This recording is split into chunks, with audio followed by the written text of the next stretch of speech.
Terima kasih masih di Kompas Malam bersama saya Mario Sarong. Jelang pra-peradilan Peggy Setiawan yang akan berlangsung besok, pihak keluarga Vina menganggap langkah hukum Peggy adalah sah-sah saja. Kakak Vina, Marliana, memilih tak berkomentar banyak terkait sidang pra-peradilan Peggy. Namun keluarga meminta agar kasus adiknya segera diungkap. Sementara terkait identitas DPO kasus Vina, pihak keluarga mengaku baru tahu saat sidang karena selama ini polisi tidak pernah menunjukkan foto DPO. Marliana kembali menegaskan bahwa keluarga berharap kepada kepolisian untuk segera mengungkap kasus pembunuhan Vina karena dianggap sudah berlarut-larut.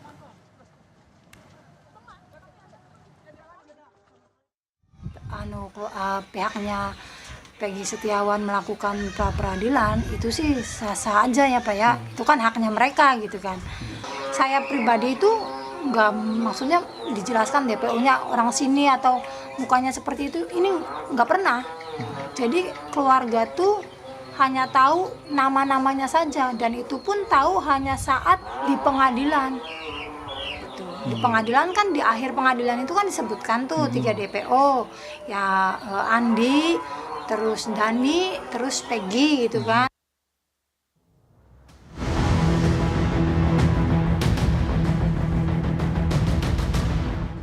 Tersangka kasus pembunuhan Vina dan Eki di Cirebon, Peggy Setiawan, bakal menjalani sidang pra-peradilan perdana pada tanggal 24 Juni besok di Pengadilan Negeri Bandung. Tim kuasa hukum Peggy Setiawan memastikan telah menyiapkan seluruh berkas untuk sidang pra-peradilan besok. 22 orang dari tim kuasa hukum Peggy Setiawan akan hadir di persidangan. Dalam persidangan besok, tim kuasa hukum akan mengajukan bukti-bukti yang dinilai tak sesuai dengan penangkapan Peggy Setiawan.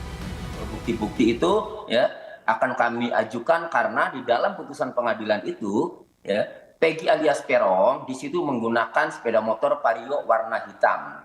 Nah, sementara yang disita oleh penyidik klien kami itu adalah motor Suzuki Smax.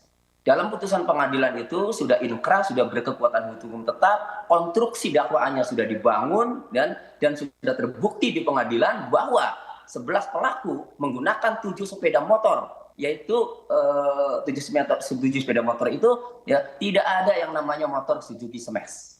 Nah, sehingga kalau penyidik sekarang menyita barang bukti Suzuki Smax, ini akan merusak dakwaan, akan merusak konstruksi dakwaannya.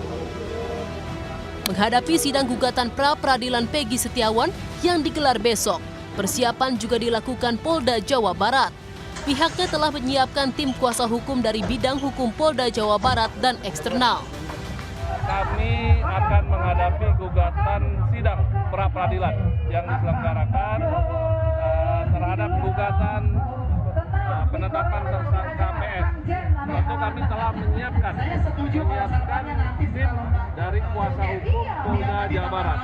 Sejauh ini kami sudah berkoordinasi juga dengan pihak pengadilan terkait dengan waktu pelaksanaan dari sidang pra-peradilan yang rencananya akan digelar pada besok pagi.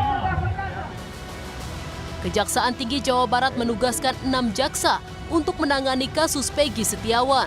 Kejati menegaskan para jaksa akan profesional tanpa diintervensi. Berkas perkara yang diterima kepolisian akan diperiksa selama 14 hari, setelah itu kejaksaan menentukan sikap.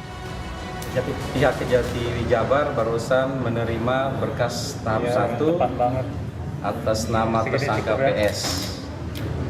Setelah menerima berkas tersebut, jaksa peneliti akan melakukan penelitian berkas perkara selama 14 hari sesuai KUHP, dan di dalam waktu 7 hari jaksa akan memberikan sikap terhadap berkas perkara yang telah dikirim tadi.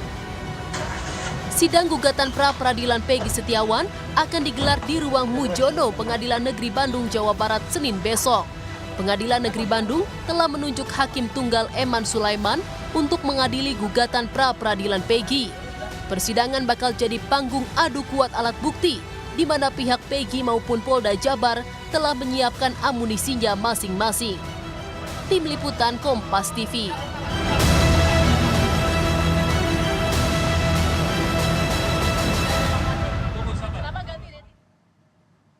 Upaya hukum ditempuh tersangka pembunuhan Vina Peggy Setiawan melalui pra-peradilan yang bakal digelar esok hari. Lantas, apakah pra-peradilan akan menggugurkan status tersangka Peggy? Kita ulas bersama pakar hukum Universitas Jenderal Sudirman, Prof. Hipnu Nugroho. Selamat malam, Prof. Terima kasih sudah bergabung bersama kita di Kompas. Iya, selamat malam, Mas. Prof, nasib Peggy Setiawan bergantung besok sidang pra-peradilan, tersangka atau tidak, sesuai dengan keputusan sidang. Tetapi pertanyaannya, apakah bisa sebenarnya pra-peradilan ini menggugurkan status tersangka Peggy? Ya, di dalam pra-peradilan itu adalah sebagai kontrol dalam sistem peradilan pidana, Mas. Sehingga kontrol terhadap pra-peradilan itu adalah terhadap satu sah tidaknya penangkapan, sah tidaknya penahanan, sah tidaknya penentuan tersangka. Terhadap Peggy ini adalah sah tidaknya penentuan tersangka. Nah, dalam penentuan tersangka ini ada dua syarat yang diperlukan adalah kecukupan bukti. Kecukupan bukti juga disyaratkan adalah bagaimana cara memperoleh bukti. Bukti yang ditimpakan pada Peggy yang sekarang adalah bukti yang menduga. Belum bukti yang menentukan. Bukti yang menduga bahwa Peggy adalah sebagai pelaku dugaannya. Karena itulah yang dilakukan. Satu. Kedua, menguji tentang suatu proses profesionalisme.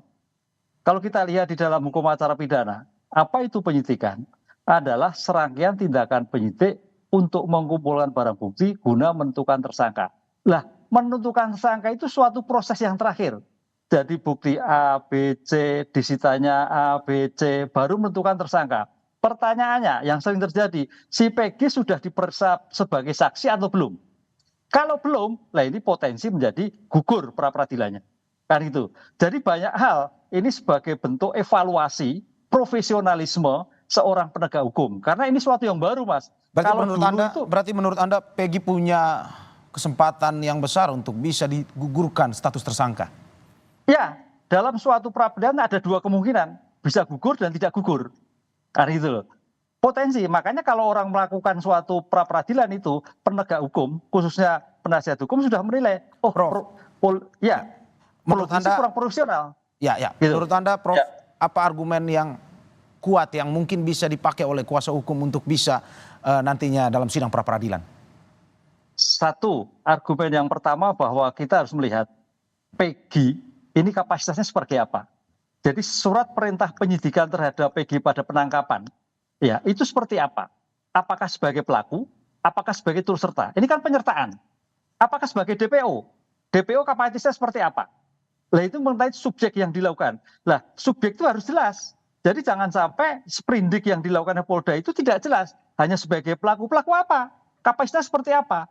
Ini yang saya kira penasihat hukum harus kuat melihat seperti itu untuk mematahkan dari apa yang dilakukan oleh Polda Jawa Barat. Yang kedua, bukti. Bagaimana cara melihat bukti? Jadi penasihat hukum jangan melihat bukti-bukti bernilai tidak bernilai. Belum. Kita itu di dalam pra-peradilan itu masih pada eksaminasi osjas. Jadi menguji sah tidaknya sebagai bentuk perlindungan hak asasi manusia. Karena pra-peradilan itu ruhnya adalah jangan sampai seorang penegak hukum itu semua gue. Penegak hukum itu sembarangan. Meletakkan seseorang sebagai subjek sama. Sebagai bentuk perlengkapan asas akusatur. Sehingga jangan sampai diperlakukan semenang-menang. Gitu loh, Mas. Buktinya asal gitu. Ya, Prof, kalau Anda melihat dari bukti yang kita mungkin sudah mendengar sendiri atau membaca di media bahwa ada bukti chat, bukti obrolan Peggy yang mengatakan bahwa Peggy pada tahun 2016 saat itu tidak berada di lokasi kejadian tetapi berada di tempat lain. Menurut Anda apakah salah satu bukti seperti ini bisa menguatkan argumen dari kuasa hukum Peggy Setiawan? Bisa, tapi itu sudah masuk nilai. Masuk nilai. Nilai itu berarti nanti bukti chat itu disampaikan di dalam pembuktian di persidangan.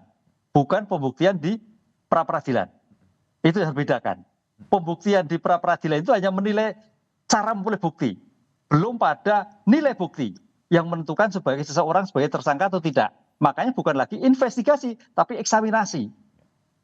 Itu yang harus dipahami. Oleh karena itu di sini memang saya kira Polda sebagai reputasi yang sangat dipertaruhkan. Karena apa? 28 tahun yang lalu kan Kapolri nyatakan itu ada kekeliruan, kan itu kurang profesional. Lah sekarang jangan sampai kurang profesional lagi, Mas. Gitu loh. Ini yang saya lakukan. Dengan demikian sama-sama Polda saya kira harus kuat dengan 70 bukti itu bagaimana memperolehnya, bagaimana suatu kekuatannya, bagaimana caranya. Demikian juga penasihat hukum menilai apakah yang dilakukan itu sudah melindungi hak asasi manusia, apakah ada korelasinya. Bisa nanti korelasi itu. Jadi memang mau tidak mau hakim itu juga nyerempet-nyerempet sedikit menilai, walaupun memang dalam peraturan Mahkamah tidak gitu Mas. Ya. Tadi Anda mengatakan bahwa Kapolri sempat menyinggung soal pemeriksaan Vina di awal. Ini terkait dengan scientific crime investigation yang kalau kata polisi sendiri 10 hari baru dilakukan setelah pemakaman Vina. Menurut Anda, apakah ini juga bisa jadi salah satu bukti yang memperkuat dari Peggy Setiawan? Ya, scientific crime investigation itu kalau dalam ilmu hukum disebut ilmu bantu. Ilmu bantu yang disebut ilmu forensik. Ilmu forensik adalah ilmu pengetahuan untuk kepentingan peradilan. Dalam hal eksaminasi itu adalah berarti kedokteran forensik. Seorang manusia yang sudah diperiksa itu masih kedudukan sama, masih kedudukan bernilai, walaupun tidak sesuai pada waktu TKP yang terjadi, tapi akan bernilai.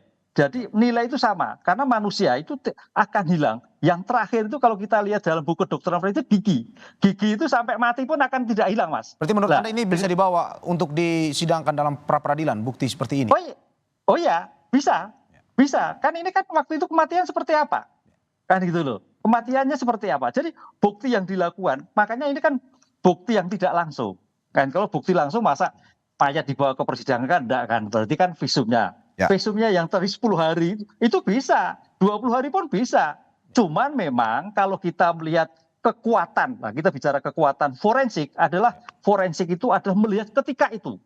Ketika itu 8 tahun yang lalu dilihat, itu baru kekuatan penuh. Tapi kalau sudah 8 hari, 3 hari, 4 hari, 10 hari ya sudah tidak sesuai seperti ketika itu perbuatan terjadi. Ya. Prof, ini banyak yang bertanya-tanya Prof. Karena dirasa kejar-kejaran. Salah satu dari kuasa hukum Peggy menyiapkan untuk pra-peradilan, satu sisi polisi menyiapkan untuk melengkapi berkasnya. Tapi sekarang dari polisi sendiri sudah menyerahkan berkasnya ke kejaksaan. Apakah mungkin Prof bisa menggugurkan sidang pra-peradilan Peggy Setiawan ini? Kalau kita melihat pelimpahan perkara itu kalau dalam ilmu hukum namanya pra-penuntutan. Pra-penuntutan sebagai ruang koordinasi. Jaksa punya 14 hari. Sekarang pertanyaannya kalau besok Senin itu sidang, Mas Mario, saya kira tidak gugur. Karena jaksa butuh 14 hari. 14 hari itu untuk menilai loh ya. Apakah diperlukan bukti baru atau tidak? Diperlukan perlengkapan atau tidak? Karena apa? Ujungnya nanti adalah kejaksaan yang harus mampu di persidangan.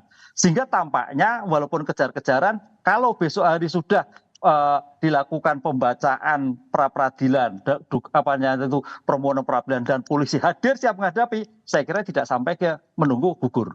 Tapi kalau besok itu mundur, lah itu berpotensi. Oke, kalau misalkan besok sidang pra-peradilan akan dimulai, apakah mungkin Anda bisa prediksi apa bukti ataupun yang memperkuat argumen polisi untuk menghadapi kuasa hukum Peggy Setiawan besok? Belum, karena besok itu baru pembacaan permohonan gugatan oleh penasihat hukum. Sehingga nanti Polda Jawa Barat baru mempelajari apa yang dipermasalahkan oleh para penasihat hukum. Nah, mempelajari itu akhirnya mungkin besok pagi itu harus bisa membawa jawaban atas gugatan tadi. Ketika sudah tidak ketemu, baru nanti para ahli disampaikan, ahli pemohon, ahli termohon, baru terakhir bukti yang disampaikan di persidangan masing-masing bawa bukti. Tapi baru bukti itu dinilai tentang syarat sahnya, bukan dinilai tentang kekuatannya. Oke. Prof, kita tunggu terus ini penentuan nasib Peggy Setiawan, tersangka atau tidak. Besok sidang pra-peradilan akan dimulai. Terima kasih Prof untuk dialog malam ini. Semoga sehat selalu. Terima kasih, matur nuwun. Saudara